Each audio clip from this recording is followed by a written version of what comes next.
మొదటిది. రెండవది క్లుప్తంగా చెప్పి నేను ముగిస్తాను. రెండవ మాట బైబిల్ గ్రంథంలో చదువుకుందాం. హెబ్రీయులకు రాసిన పత్రిక 11వ అధ్యాయము. హెబ్రీయులకు రాసిన పత్రిక 11వ అధ్యాయము 6వ వచనాన్ని చదువుకుందాం. విశ్వాసము లేకుండా దేవునికి ఇష్టుడయ్యుండుట అసాధ్యము.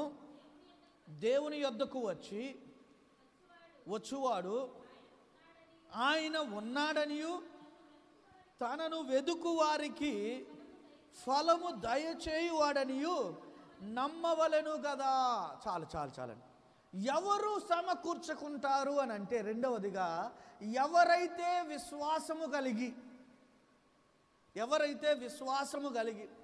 ఎవరైతే నమ్మకము కలిగి దేవుని తలుపులు తడతారో, దేవుడిని అడుగుతారో, దేవునిని వెదకుతారో వారు మాత్రమే సమకూర్చుకుంటారు. ఏమని నమ్మాలంట? మనము దేవుని యొద్దకు వచ్చిన మనము దేవుడు ఇక్కడ ఉన్నాడు అని నమ్మాలంట. ఆమేన్. దేవుడు ఇక్కడ ఉన్నాడు అని నమ్మాలంట. ఎక్కడ ఉన్నాడని నమ్మాలి? మన మధ్య దేవుడు ఉన్నాడు. ఎక్కడ ఇద్దరు ముగ్గురు కూడి ఉంటారో వారి మధ్య ఆయన ఉంటాడు. ఇది మొదలుకొని సదాకాలము నేను మీకు తోడుగా ఉంటాను. దేవుడు మనతో ఉన్నాడు. ఇదిగో నీ ముందే ఉన్నాడు, నీ ప్రక్కనే ఉన్నాడు, నీ వెనకమాలే ఉన్నాడు. ఆయన తన సన్నిధితో మన మధ్య ఉన్నాడు.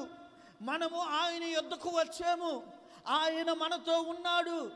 మనము ఆయనను అడుగుతున్నప్పుడు ఆయన మనవి ఆలకించి మనకు ఆయన ప్రతిఫలము దయచేస్తాడు.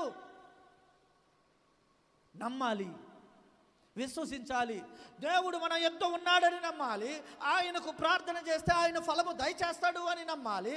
నీవు అడిగేది, నీవు తట్టేది, నీవు వెదికేది విశ్వాసముతో చేస్తేనే దొరుకుతుంది. ఇప్పుడు ఒక వ్యక్తి దగ్గరికి వెళ్ళి నమ్మకం లేకుండా నువ్వు అడిగావనుకో, అయ్యా నాకు సహాయం చేయమని అడిగావనుకో, అడిగితే ఆయన ఏం చేస్తాడు? అమ్మ రేపు చేస్తానులే, ఎల్లుండి చేస్తానులే, ఎల్లుండి చేస్తానులే అని రోజు అలా దాటవేస్తున్నాడు. నీకేమో నమ్మకం లేదు. నువ్వైతే అడిగేవు. ఆ వ్యక్తి ఒక 2 రోజులో 4 రోజులో ఆలస్యం చేశాడు. నమ్మకం లేనివాడు ఏం చేస్తాడు తెలుసా? ఆయన దగ్గరకు పోయి, నాకు తెలుసయ్యా నువ్వు సహాయం చేయవని, నాకు తెలుసు, నువ్వు కఠినాత్ముడువు, నాకు తెలుసు, నువ్వు మంచోడువి కాదు, నాకు తెలుసు, అయినా నిన్ను అడిగి నేను బుద్ధి తక్కువ అయ్యింది, నిన్ను అడగటం నా బుద్ధి తక్కువ అయ్యింది. 4 రోజులు ఆయన ఆలస్యం చేస్తేనే నమ్మకం లేకుండా అడిగిన ఆ వ్యక్తులు ఎలా మాట్లాడతారంటే ఇలా మాట్లాడతారు. అవును నువ్వు మంచోడువు కాదు, మరి మంచోడు కాదు అప్పుడు ఎందుకు అడగటం? నువ్వు సహాయం చేయవు, సహాయం చేయనప్పుడు ఎందుకు అడగటం? నాకు తెలుసు. ఈ మాటలు ఎవరు మాట్లాడతారు తెలుసా? అతనిని నమ్మనప్పుడు మాట్లాడతాం. అదే అతను నువ్వు పరిపూర్ణముగా నమ్మితే నువ్వేం మాట్లాడతావు తెలుసా?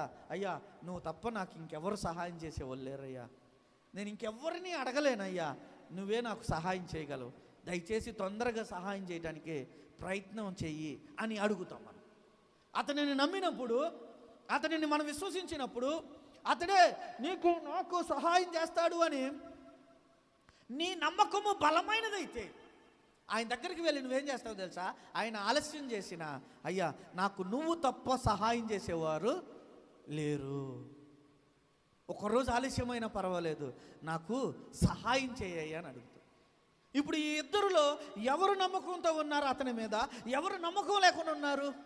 దేవుని దగ్గరకు వచ్చి నమ్మకం లేకుండా ప్రార్థన చేసే వాళ్ళందరూ ఇదే పని చేస్తున్నారు. నమ్మకం ఉందనుకొని వచ్చి ప్రార్థన చేస్తున్నాం. దేవుడిని అడిగితే దేవుడు ఇస్తాడని పాస్టర్ గారు చెబుతున్నాడు, వాక్యం చెబుతుంది, నేను నమ్ముతున్నాను అని ఆ ప్రార్థన చేస్తున్నాము.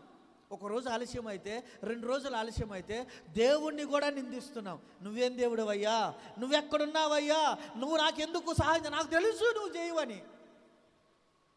దేవుణ్ణి ఏం చేస్తున్నాము? నిందిస్తున్నాము. దేవుణ్ణి ఏం చేస్తున్నాము? ప్రశ్నిస్తున్నాము. అదే నీకు నమ్మకం ఉంటే, అదే నీకు విశ్వాసం ఉంటే నువ్వేం చేస్తావు? దేవుడు నాతో ఉన్నాడు, దేవుడు నా సంఘములో ఉన్నాడు, దేవుడు నా ఇంటిలో ఉన్నాడు, నేను ఆయనను అడుగుతున్నాను, ఆయన నాకు తప్పకుండా సహాయం చేస్తాడు. అని నమ్ముతావు. తప్పకుండా ఆయన నన్ను ఆదుకుంటాడు, తప్పకుండా నన్ను ఆయన రక్షిస్తాడు అని నీవు విశ్వసిస్తావు.